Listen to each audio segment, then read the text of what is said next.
حسین بن قاسم خلیفہ مقتدر عباسی کا وزیر تھا۔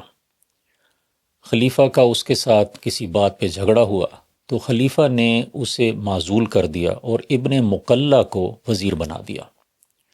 ابن مقلہ نے حسین بن قاسم کو قتل کرا دیا اور اس کا سر عجائب خانے میں رکھوا دیا۔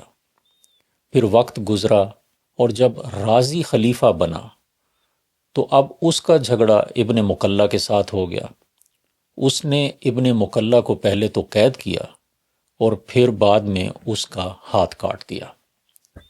پھر وقت گزرا اور خلیفہ متقی کا زمانہ آیا تو خلیفہ نے عجائب گھر کا دورہ کیا تو وہاں دیکھا کہ ایک شو کیس میں ایک سر اور ایک ہاتھ پڑے تھے اور دونوں کے ساتھ چٹیں پڑی تھیں، اور ایک چٹ پر لکھا تھا یہ حسین بن قاسم کا سر ہے، اور دوسری چٹ پر لکھا تھا کہ اور یہ وہ ہاتھ ہے جس نے یہ سر کاٹا تھا۔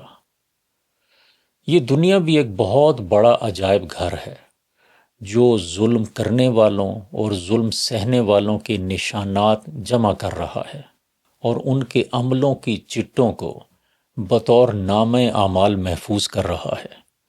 روز محشر جب ظالموں کو ان کے عملوں کی چٹیں ان کے بائیں ہاتھ میں تھمائی جائیں گی، اور جب اعلان ہوگا کہ وَامْتَازُوا الْيَوْمَ أَيُّهَا الْمُجْرِمُونَ، اے مجرموں آج تم الگ ہو جاؤ، تو پھر ذرا سوچیں اس وقت ان کا کیا حال ہوگا کہ جو اپنی طاقت کے بل بوتے پر دوسروں پر ظلم ڈھاتے ہیں۔